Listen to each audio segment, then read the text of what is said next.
Haleluya, puji Tuhan, selamat pagi dan salam sejahtera di dalam kasih Tuhan kita Yesus Kristus. Kita bersyukur, kita berterima kasih kepada Tuhan kalau pagi hari ini kita dapat bertemu, berjumpa lagi di dalam satu keadaan yang baik, keadaan yang sehat dan diberkati Tuhan. Nah, itu sebabnya pagi yang baik ini sebelum kita beraktivitas, mari kita menyediakan hati dan diri kita bersama-sama untuk mendengarkan firman Tuhan. Mari kita berdoa. Bapa di dalam surga, Bapa di dalam nama Tuhan kami Yesus Kristus, pagi yang baik ini kami bersama-sama mau mendengarkan firman-Mu. Berkati kami semua ya Tuhan. Dalam nama Tuhan kami Yesus Kristus kami berdoa. Haleluya. Amin. Puji Tuhan.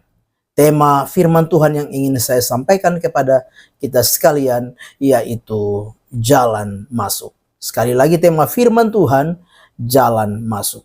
Kita perhatikan firman Tuhan di dalam Ibrani pasal 10 ayat 19 dan ayat yang ke-20.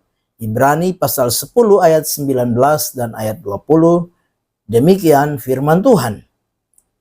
Oleh darah Yesus kita sekarang penuh keberanian dapat masuk ke dalam tempat kudus karena Ia telah membuka jalan yang baru dan yang hidup bagi kita melalui tabir, yaitu dirinya sendiri. Puji Tuhan. Bapak Ibu jemaat yang kekasih, kita mengerti, kita mengetahui bersama bahwa ketika Yesus mati di kayu salib, maka tabir bait Allah yang ada di Yerusalem terbelah menjadi dua. Nah, di dalam zaman perjanjian lama, yang boleh masuk di dalam tempat Maha Kudus hanya imam besar saja. Itu pun hanya sekali dalam setahun di dalam hari raya Grafirat. Untuk apa? Mempersembahkan darah bagi dirinya sendiri untuk pengampunan dosa dan juga mempersembahkan darah untuk pengampunan dosa umatnya. Nah, Bapak Ibu jemaat yang kekasih, tetapi di dalam perjanjian baru tabir itu sudah sobek. Tabir itu sudah terbelah. Kalau kita memperhatikan firman Tuhan di dalam Ibrani 10 ayat 19 dan 20, tabir itu menunjuk kepada pribadi Yesus Kristus. Dengan jelas dikatakan, karena Ia telah membuka jalan yang baru dan yang hidup bagi kita melalui tabir, yaitu dirinya sendiri. Nah, pagi hari ini kita mau belajar bersama-sama apa yang dapat kita perhatikan, apa yang dapat kita pelajari melalui tabir yang terkoyak, yaitu Yesus Kristus. Yang pertama, kita menerima jalan masuk langsung kepada Allah. Sekali lagi, yang pertama, kita menerima jalan masuk langsung kepada Allah. Di dalam Ibrani 10 ayat 19 dan 20 dengan jelas dikatakan oleh darah Yesus kita sekarang penuh keberanian dapat masuk dalam tempat kudus. Karena Ia telah membuka jalan yang baru dan hidup bagi kita melalui tabir, yaitu dirinya sendiri. Bapak Ibu jemaat yang kekasih, tidak ada lagi batasan antara ruang kudus dan ruang maha kudus. Kita bisa langsung datang kepada Allah. Lewat Kristus, kita dapat datang langsung menghampiri Allah. Dapat langsung berhubungan dengan Allah.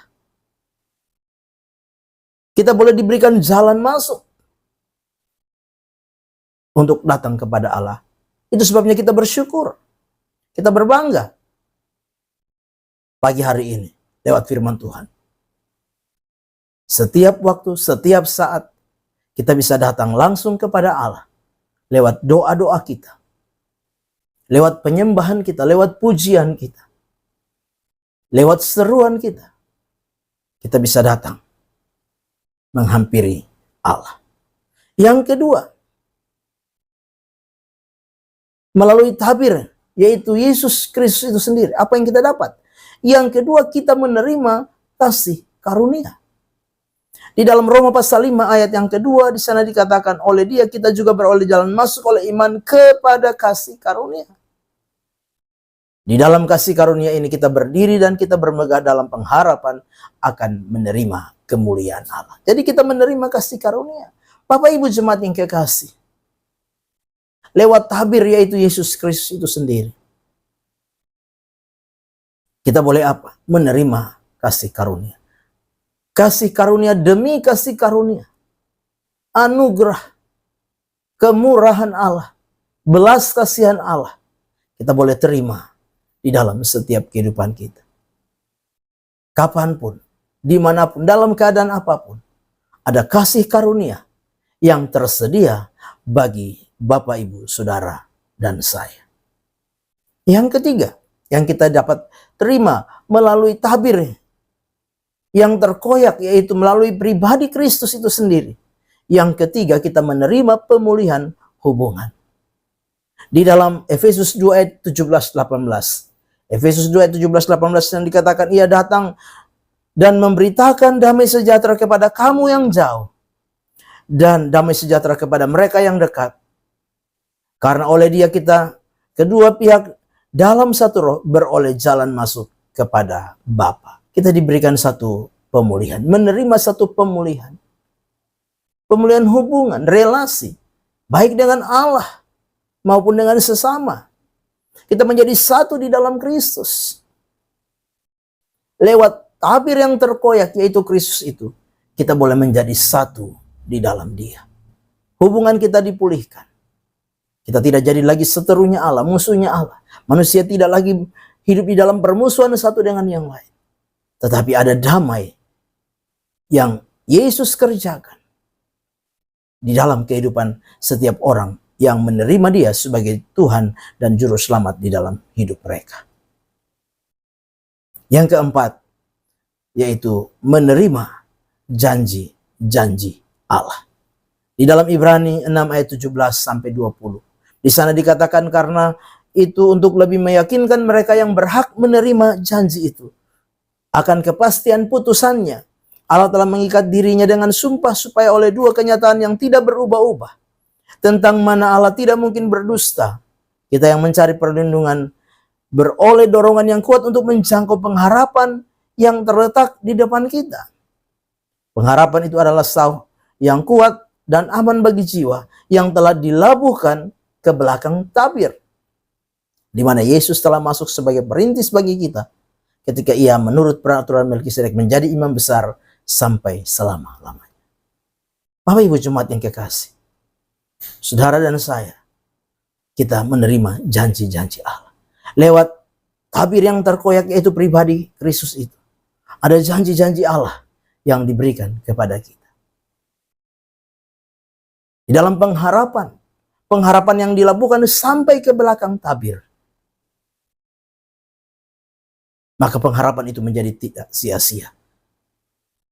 Kenapa? Karena Allah bersumpah, Allah berjanji. Allah yang tidak mungkin berubah dan firman yang tidak mungkin berubah.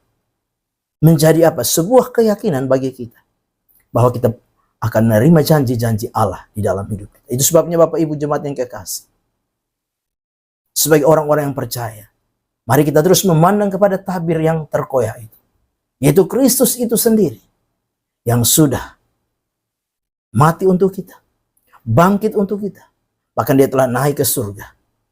Untuk apa? Menyediakan tempat bagi kita. Kita percaya lewat Kristus kita boleh menerima banyak hal, baik di dalam hidup kita sekarang ini, teristimewa di dalam kekekalan, yaitu keselamatan yang Tuhan sediakan bagi kita. Amin. Mari kita berdoa. Bapa di dalam surga, terima kasih. Firman-Mu sudah kami dengar, biarlah firman itu jadi rema, jadi berkat, jadi kekuatan di dalam setiap kehidupan kami. Kami serahkan seluruh hidup kami sepanjang hari ini, dan kami percaya perlindungan, pertolongan, penjagaan Tuhan kami nikmati, pemeliharaan Tuhan kami nikmati di sepanjang hari ini. Kami menyerahkan hidup kami baik pagi, siang, bahkan malam hari dalam tangan Tuhan. Kami mau melangkah bersama Tuhan di hari yang baru ini mengucap syukur. Dalam nama Tuhan kami Yesus Kristus kami berdoa. Haleluya. Amin. Selamat pagi. Tuhan Yesus memberkati.